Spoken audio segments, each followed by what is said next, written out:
Milí diváci, vitajte pri sledovaní našej relácie. Vianoce sú za dverami a preto sme sa rozhodli dnešné vydanie venovať práve najkrajším sviatkom v roku. V ďalších minútach vám predstavíme to najkrajšie vianočné z regiónu Saint-Tropez.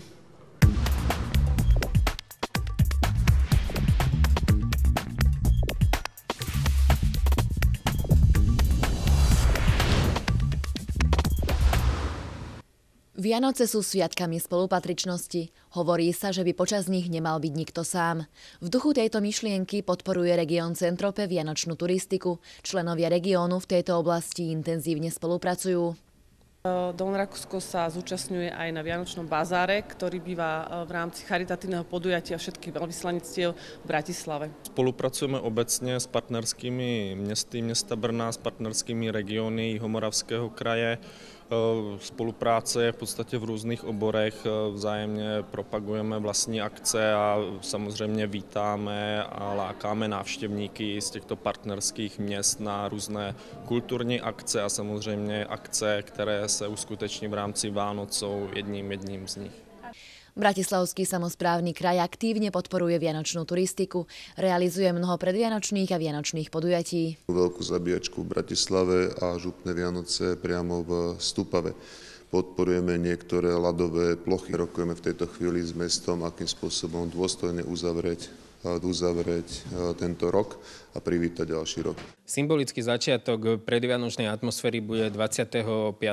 novembra, kedy sa rozsvietí vianočný stromček na hlavnom námestí a otvoria sa stánky tohtoročných vianočných trhov.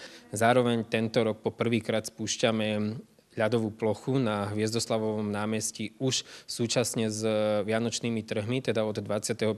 novembra až do konca januára budú môcť nielen bratislavčania, ale aj návštevníci slovenskej metropóly využívať ľadovú plochu. Návštevníci hlavného mesta zo zahraničia sa môžu tešiť aj na sériu kultúrnych spoločenských podujatí. Vianočné podujatia v Trnave sa konajú v rámci vianočných trhov. Tradičné podujatie láka návštevníkov z domova aj zo zahraničia.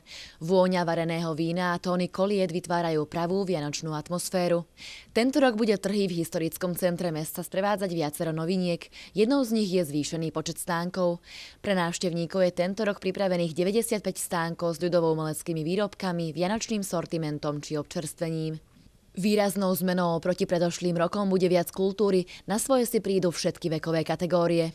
Kultúrne podujatia vlastne budú obohatené, takže mali by byť podľa organizátorov každý večer. Zároveň mala by sa aj zvýšiť kultúra predaja, čiže čaj alebo varené víno už by sa nemalo predávať do umelohmotných kelinkov, ale malo by sa predávať zálohovo do keramických pohárov, tak ako je to v ostatných krajinách okolo Slovenska. Trnavčanov a návštevníkov z okolia poteší aj dlhšie trvanie trhov. Akousi zaujímavosťou je, že vianočné trhy, respektíve občerstvovacie centrum, bude aj po Vianociach až do Silvestra a bude v tomto roku pripravený aj silvestrovský program, samozrejme, ktorý ukončí ohňostroj. Tradičnou súčasťou podujatia je predaj vareného vína na charitatívne účely, podávanie radničného čaju primátorom a vedení mesta a prijatie betlehemského svetla. Trnavčanov sme sa spýtali, ako trávia Vianoce a čo všetko zahŕňajú ich prípravy. Duševne sa pripravujeme na ne, aby sme mohli s čistou dušou prísť k jasličkám. Doma, v rodine, s manželkou spoločne, a keď prídu deti, tak aj deti. A príprava, no jaká veľká, taká jaká pravidelne. Pupáky, kapusta a ryba. Už pomaličky nakupujeme darčeky postupne. Atraktívnym regiónom v rámci vianočnej turistiky je aj Južná Morava, ktorá ponúka zaujímavé možnosti vianočných výletov, prehliadku historických pamiatok i ochutnávku tradičných juhomoravských pochúťok. Vánoce ve městě Brně se uskuteční teď od 25. listopadu do 23. prosince. Gros programu se již tradičně uskuteční na hlavním brněnském náměstí Svobody, kde se představí řada regionálních producentů tradičních výrobků. Bude zde probíhat i doprovodný kulturní program, představí se různé hudební soubory. Co je zajímavostí, tento rok se ve městě Brně otevřel unikátní labyrint podzemních sklepů. Tento program se nově rozšíří i do tohoto labyrintu. Ak chcete zažiť vianočnú atmosféru v starobilom prostredí, určite navštívte Chopron à Dieur. Mesto Šoproň ponúka počas adventu návštevníkom a obyvateľom mesta adventné trhy. Rôzne firmy a mestá tu ponúkajú vianočné darčeky, remeselné výrobky, pochúťky a nápoje toho ktorého regiónu a mesta.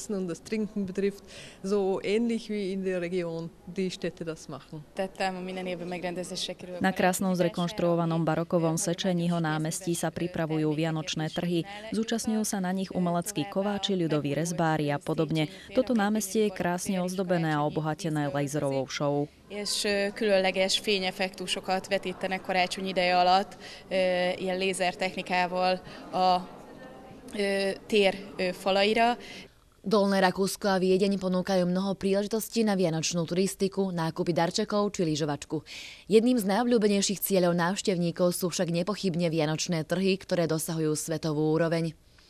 Veľmi známe vianočné trhy sú napríklad na zámku Schlosshof, ale samozrejme sú aj rôzne iné, ako napríklad v časti Wachau, kde môžete adventné trhy navštíviť tak, že sa plavíte loďou a jednotlivé trhy ponavštevujete. Die Stadt Wien hat eine große Bandbreite an Christkindlmärkten, die jetzt läuft, also Adventmärkte unterschiedlicher Art. Mesto Viedeň má viacero vianočných trhov. Najznámejšie a najväčšie sú na Christkindlmarkt a na Radnici. Ponúkajú remeselné výrobky a program pre deti. In den letzten Jahren zahlreiche Kunsthandwerksmärkte entstanden und Märkte, die ein spezielles Programm für Kinder anbieten.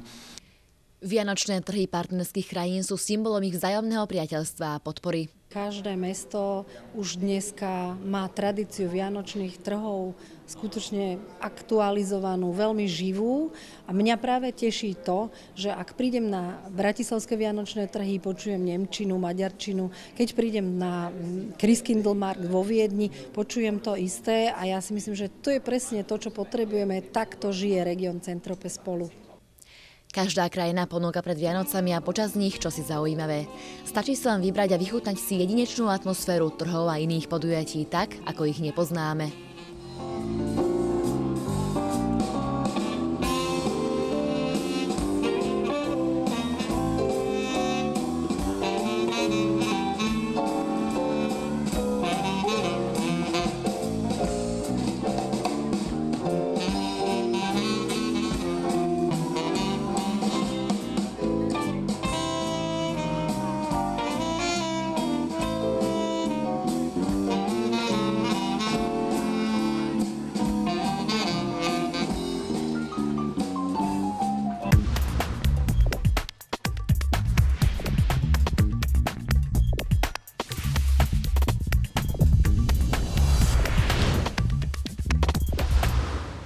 Relácia sa chýli ku koncu. Dúfam, že do vašej domácnosti vniesla aspoň trochu vianočnej atmosféry. Prajem vám krásne sviatky. Uvidíme sa koncom decembra. Dovidenia.